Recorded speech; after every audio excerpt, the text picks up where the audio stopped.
If you ever wondered why prices keep rising, why recessions happen, what on earth GDP actually means, then this is the episode for you. G'day, I'm Sherry. And I'm Shannon. Welcome back to Put It Plainly, the show where we cut through the jargon and bring you the world's biggest ideas in plain lingo. In this episode, we'll look at macroeconomics, but don't stress, there will be no graphs, no spin. Just the big picture stuff, the way economists actually see the world. So let's put it plainly. Think of economics like looking through two lenses. Macroeconomics zooms in, it deals with people and businesses. Like why your local cafe raises coffee prices and why buyers prefer one brand over the other while shopping. Macroeconomics zooms out, it looks at the entire country, how much stuff we produce, how many people have jobs, and how fast prices are rising, and how government and central banks steer the whole system. It tries to answer the big questions like how did China go from being poor to a global powerhouse in hardly 40 years? Why did Zimbabwe's economy crash? How did the COVID shutdowns affect global industrial output? And how is it that it all bounced back so fast? Macroeconomics is kind of like a doctor's checkup for a country. It measures the nation's heartbeat, temperature, and mood, the main health signs, growth, jobs, inflation, fiscal policy, national income, and international trade. Now, every country keeps a score with something called GDP, gross domestic product. GDP is the total value of goods and services a country provides every year, from your smartphone to your car to your haircut, except Shez, who hasn't had one in a while. Well, true, except extra hair means extra hair products, which also count towards GDP. Now, the higher the GDP, the more the country is producing, and presumably the better people are living. Economists added up using a formula, C plus I plus G plus NX. That's consumption plus investment plus government spending plus net exports, meaning the stuff we sell to other countries minus imports, meaning the stuff we buy from other countries. So every coffee you buy is consumption, companies creating new technologies of form of investment, the public health and school system is managed by government, and when Australia sells its iron ore to China, that's an export. C, not that difficult. Now GDP is not perfect. It doesn't count unpaid work like caring for kids or volunteering. You can have high GDP and still have dusty air, bad traffic, and folks struggling. That's why economists also talk about things like well-being indexes and inclusive wealth. Still, GDP is probably our best big picture report card for the country. Next up, inflation. This is when prices rise across the board over a significant period of time. A little inflation is normal. It just means the economy is ticking along and things aren't losing value. I mean, that'd be bad, right, Shan? Sure, but remember, when inflation's too high, your pay and savings don't stretch out that far. So get this, in the 1970s, inflation in America hit 14% and prices almost doubled every 5 years. By contrast, in 2008, inflation literally flipped the other way. Prices were actually falling and a problem called deflation. Economists measure inflation using something called the Consumer Price Index, or CPI. They track everyday goods, so like food, fuel, rent, clothing, and that kind of stuff, and basically see how much it costs today versus last year.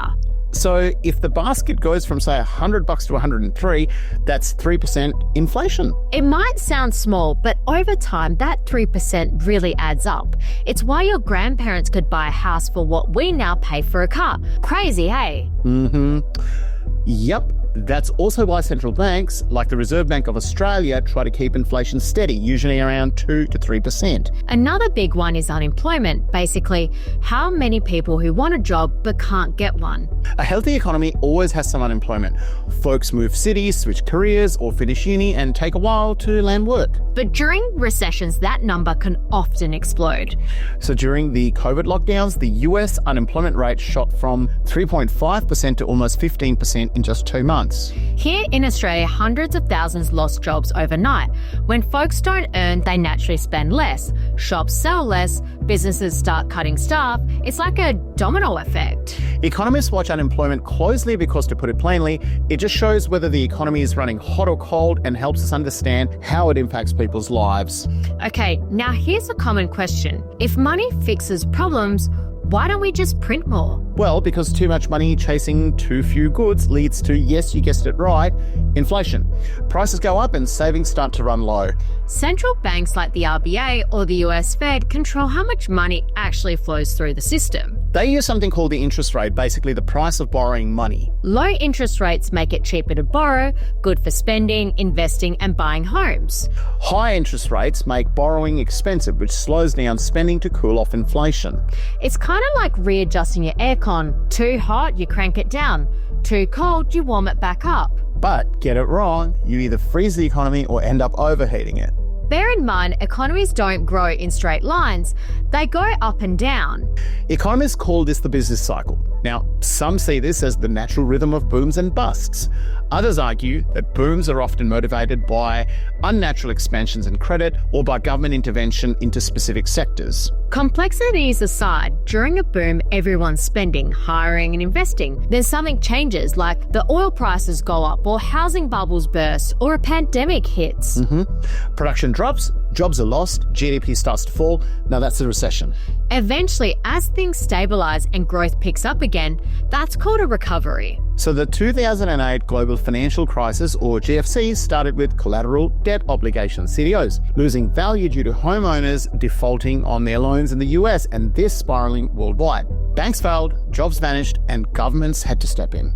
Another example is the COVID crash from 2020, the sharpest yet shortest recession on record. The economy fell off a cliff and bounced back within a year. Remember that no two recessions are the same, but they teach the same lesson: panic less, plan better.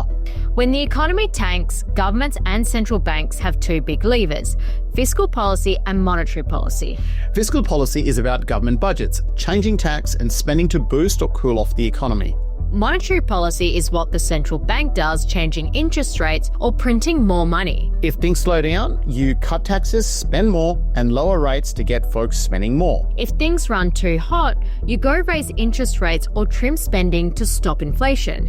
Again, during COVID, America and other countries, both levers were pulled hard. Governments paid wage subsidies and the Fed slashed rates to zero. It worked, but later fueled inflation in 2021 and 2022. That's the challenge of macroeconomics, trying to keep growth steady without breaking the system. Every time governments spend more than they collect in tax, they start borrowing, and that's called a budget deficit. Borrowing adds to national debt. Some debt is generally fine. It funds roads, schools, and hospitals that are obviously important and aimed at making the state richer in the long run. Trouble starts when debt grows faster than the economy. Interest payments balloon and investors start to get a bit nervous. This has led to a rise in investors choosing to invest in gold and Bitcoin in recent times. We often see the value in gold and Bitcoin increase due to global factors and a loss of confidence in the financial systems. Some countries have tried to move away from the American dollar, and this is evident from the establishment of BRICS.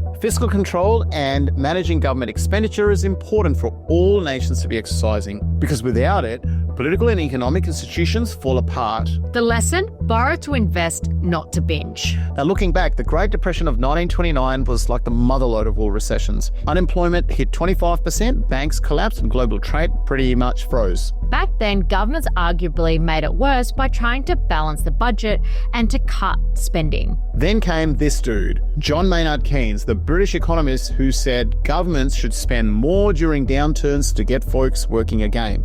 His ideas reshaped economic policy worldwide. After World War II, most Western countries embraced active government spending to stabilise their economies. The 1970s was another turning point. Oil prices went through the roof, inflation went up, and naturally, unemployment too stayed high, a mess called stagflation. Economists like Milton Friedman argued inflation was basically too much money in the system. That led to central banks, not politicians, taking the lead on controlling inflation. Again, fast forward to 2008, the global financial crisis. Banks had lent too freely and the bubble had finally burst. The end result, a wave of job losses and emergency bailouts that literally changed the way governments and central banks handle crisis. These moments, the Depression, stagflation, the GFC, and COVID all rewrote the macroeconomic rulebook.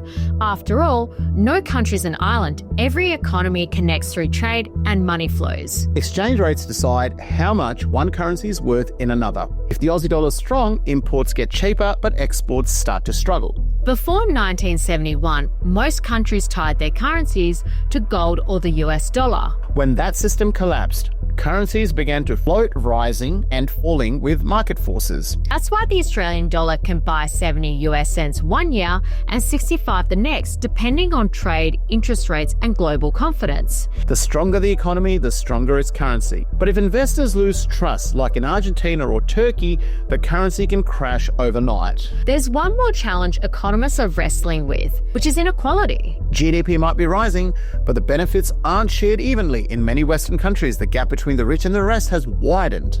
Some economists now argue that too much inequality can actually slow down growth because people at the bottom spend less, dragging demand down with it. The next big frontier is sustainable growth, how to lift living standards without wrecking the planet. Economists are exploring new ideas, green investment, carbon pricing, and measuring well-being GDP.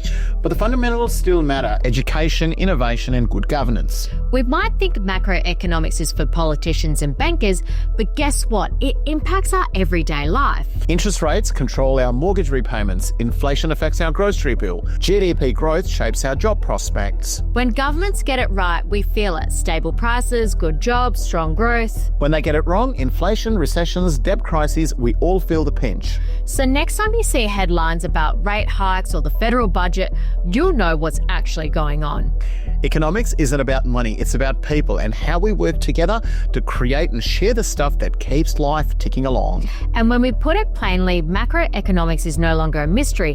It's just a story of how nations keep their pulse beating. Thanks for watching. If you enjoyed this chat on the economy, like and subscribe and click on that bell icon. Until next time, stay curious. Let's always put it plainly.